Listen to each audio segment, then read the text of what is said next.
What's going on YouTube? It's your boy Frosty and welcome to episode 1 of Cushion Confessions. If y'all didn't see the intro on Twitter, Shmoogly and myself are launching the Respawn Recruits podcast, which is going to be a podcast inviting all of the remaining recruits, or at least some of the remaining recruits, after each cut of the competition has been completed. The interviews themselves are going to be conducted by either myself or Shmoogly. It won't be both of us at the same time until we hit a certain episode number. It'll probably be around top 150, top 100.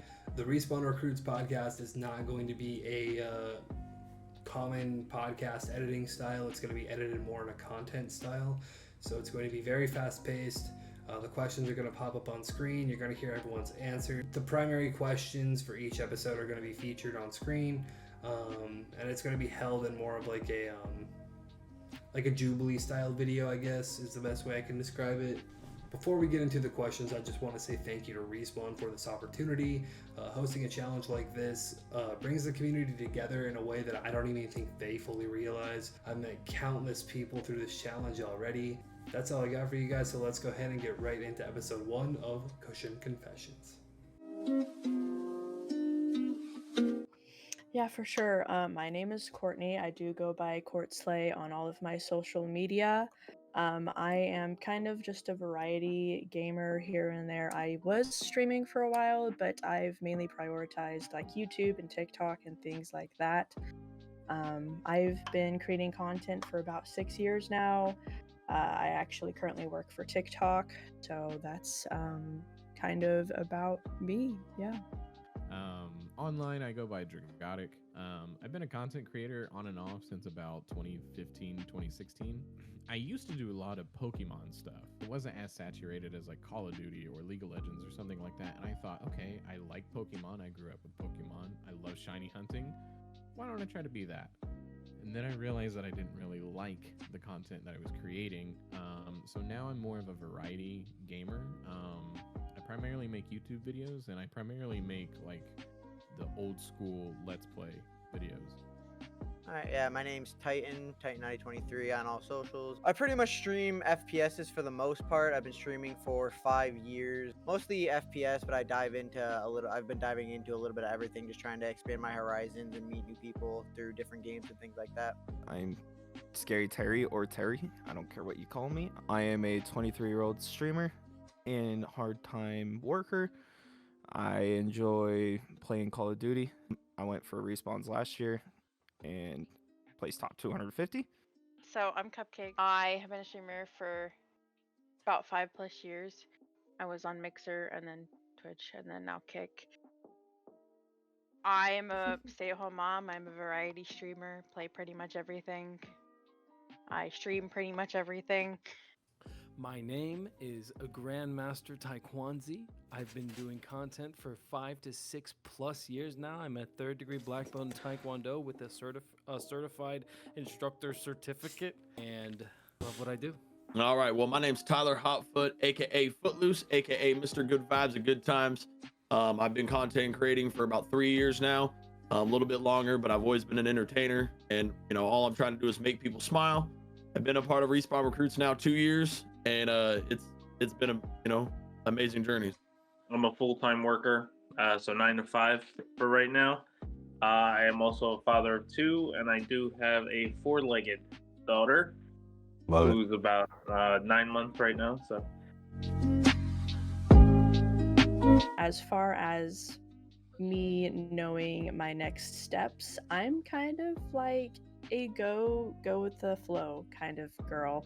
I absolutely do my research, and I know what to post, when to post, how to do all of those things, but a lot of other creators do as well. I'm not trying to get ahead of the game by any means. I am kind of just in this to network and to meet more amazing people. I think just like you said before we started this, like just bouncing off and going to different streams and taking stuff from other streamers and making it your own and things like that, and just like seeing what kind of content I want to put out there. Like I started Motivational Mondays, which I think is a cool thing to bring basically what you're doing, but I'm bringing people on to talk about what motivates them day by day, whether it be for fitness, whether it be for streaming, things like that. And I feel like it's better to hear from fellow people rather than just having me sit there and drill, motivational speeches or motivational videos in your head, like, oh, just watch this and you'll be motivated. Like, I feel like it'd better just be, helpful hearing it from friends and stuff like that. It's gonna be one of those years where after the first week is how I'm kind of planning this, is if I make it or if I don't. If I do, this is when I get my editor on just to help me out, because this is a chance for me to actually show the world what else I can do besides streaming. So, the last 2 years, like I said, I placed top 100. I think both years I got a vouch. The first year I got like a end of year type vouch, and then last year I got a vouch as well. And so, for me, I want the vouch out the window. I want it to be. I don't want a vouch this year. I want to win. Want that place. My strategy this year is just to be bigger, better, put myself out there more, new content, just all around be different this year.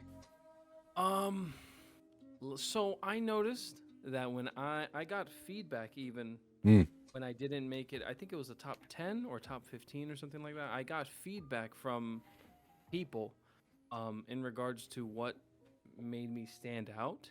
Oh wow. And I did a skit. I did a funny skit where like this chair was like alive. Not a lot of people were doing skits. Okay. So that's something that like set me apart last year. But I'm sure this year, as the numbers start getting smaller and smaller, you're gonna start seeing really creative stuff. I think the main thing is just whether it's a skit or not, you wanna really look at what everybody's doing, but you just want to look at what's the generalized content that's coming out for this challenge, and you want to kind of do something that's just a little out of left field, I'm gonna just keep the same momentum. Try to connect a little bit more with more people. I'm gonna keep being me though. I'm gonna keep bringing the good vibes with good times, trying to make people smile.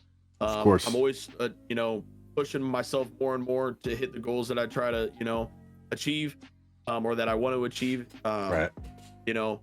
My biggest thing for me is just being yourself, because if you're not yourself and you're trying to mimic other people, you're not going to get as noticed. Yeah. If those other people are already being noticed, who are you? Right. So the biggest thing for me is just being myself, man, and just showing all the support that I can to everybody else, showing that I'm a part of the community, showing that I'm being there to help people. Like I said, I had started last year, Mhm. so it was kind of interesting to me to see like all the different creators and seeing what they were being able to push out, but putting in like a twist to it so that it's something that's more familiar for me versus it remaining too similar. But like I said, there wasn't really a strategy. It was just making sure I remained consistent. I'm gonna say neither. I mean, everyone is their own person, everyone is their own creator, everyone is different by so many means. Right. And I'm definitely not going to compare myself to the next just because of how many entries there were.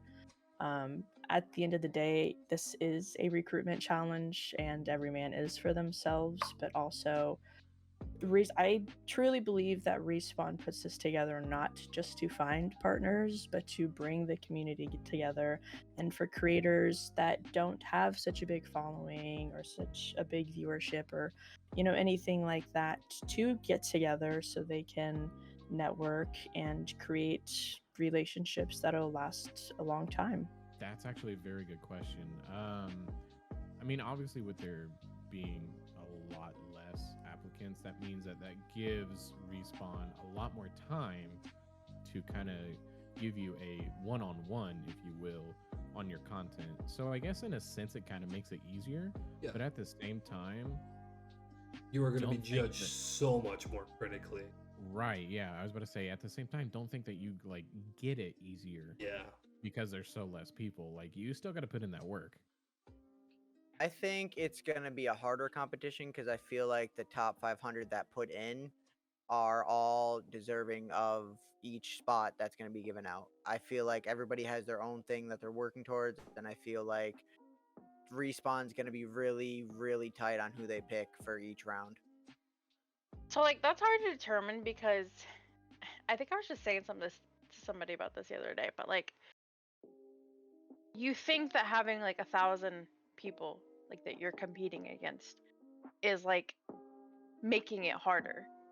But at the same time, having 390 people, for some reason it's like more pressure in a way because you have these 390 people that really came back and were like, oh, Respawn's back. We want to be a part of this. Yeah. That can go both ways. Because less entries means less content for Respawn to review. And not to say that they would ever like skim over somebody. Right. But when you're like, if like last year, if there were like thousands of people going into it, it would be really hard to like, unless they have something really memorable that stands out, it would be hard to try to remember every single video. You know, it's not anything against the creator themselves. I look at it as it doesn't really matter. I know the competition will be a little tighter. Yeah. Because there's only a certain amount of people that are in it. When there was 1,000 people, we had a bigger chance and more opportunity to stay in the ranks for longer. Right. But they're only being 400 something. You don't have a lot, so you got to push out as much as you can and show them what you're about at the beginning. You can't wait until, oh yeah, I made top 100. Now it's time to show it. Yeah. You are in top 400, 500, whatever it is right now. You need to start showing it. So far, especially all the new people, is just dropping their links everywhere and anywhere they go. Like, it's not even just like, I'm cool with you dropping your link, but there's a line, at least communicate in the group chats, get into the conversation. Don't just drop your link and be like, oh, I'm live. Have a conversation with us. We'll come support you. Just talk to us. Yeah. You know what I mean? Not posting enough. I think it's definitely just not posting enough. I would say that they're not including their personality enough. Because if you just go out there and you post like gaming clips, it's good. Like, if you get like a 20 kill streak, if you get a nuke in Warzone or something, that's impressive. Right. There's so many people that are also doing that too. I this year I will say I see some things that creators aren't really doing is they're pushing for the following more than the look at me. Yeah. They're come check me out. I'm pushing for 75 followers on Kick, or come check me out. I'm trying to hit this on this. No. Come check me out and see what I'm all about. Like putting yourself in the correct positioning versus like I said, interactions are being seen. Yeah. So like you already knowing there's a spotlight on you, knowing that should already be enough for you to have some sort of awareness of what you're doing, and just on all platforms.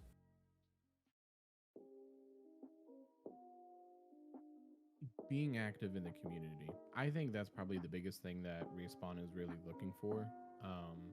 Just be active in the community. Just because that your content isn't going to make it, they're always going to be watching you. They will always be watching you. Not even just during recruits. I mean, they will always keep tabs on you. So with what I've seen before in my past with the past year is most people also have Respawn products. It's one of those things where if they notice their own product, they'll like you a little bit more. Well, one, put yourself out there. Like really, like if this is something you want, and even if this is just something that you're just experimenting with, this is your time to even experiment. This is your time to be like, hey, I'm gonna make something new. I'm gonna, be more consistent with like my posting. I'm gonna do this and that. Like, this is your time to experiment, or even push harder to make it into whatever with Respawn Recruits. Make friends with people, connect with people, That's going to be one of your best gifts throughout this whole competition. You could not even make it into whatever the next cut, but at least you know that you have made friends through this, and you have networked, and you've connected with people, and those people could possibly be with you for the rest of like however long, like after the competition and everything. If I'm being 100% honest with you, I still don't know what I'm gonna do. Honestly, I haven't put much forth of thought into it. Honestly, I know what I'm going to be playing. I have a few games in mind. I'm actually kind of surprised that I'm doing it. I have a few buddies of mine that play Sea of Thieves. I used to play comp CS back when I was around 12 or 13. It was one of those things that I just had fun with. You know, I played keyboard and mouse first. You know, I played Overwatch, all this. The plans are to switch back to these keyboard and mouse games that I used to play back in the day. There isn't a lot that I can do that makes me uncomfortable. I can be put on any style of video and I can be like, I'm not going to perform well, but I'll do the best I can for you. Or anything. Gaming, you know, like cooking, lifestyle, workout content. I'm confident within myself to put out the best kind of video, whatever Respawn or any other company needs to see, that it's not going to make me uncomfortable. So the prompt doesn't really, it really confuses me on what I could do. So the best thing that I can do is push as many of you to be as uncomfortable as you can with this podcast. That's the best thing that I could come up with. There's a few things that like I've already done that like I don't really like have to like it's not like stepping out of my comfort zone. So with this whole thing, what I've kind of decided to do is do like, so I've been working on a blog. I haven't posted yet, so technically that's something new I've never done. And then this whole week, so I actually haven't really announced this yet, but on Twitter, but so this whole next week of my stream, every day we're doing something different that I've never done on stream before. Me actually doing like the intro into the into my videos. Something I've never done before in my YouTube is everybody refers to me as the Grandmaster. I never told them to call me that. You know, I don't know where this. Yeah, weird, right? It's wild. Everybody refers to me that in the community, but I'm not like teaching anybody anything. I'm just simply creating a nice environment. So I wanted to create some more educational content in regards to, if you're a new creator, what's the equipment you would need to start streaming with. I am going to stream on a different platform this week. One night this week. I'm going to stream on Twitter. We're going to check the Twitter stream out and see how that goes. We are also going to try to record some IRL content. I'm going to do a fishing stream, like a fishing video. Nice. That's one thing that I'm pushing for. I am pushing to start IRL stuff.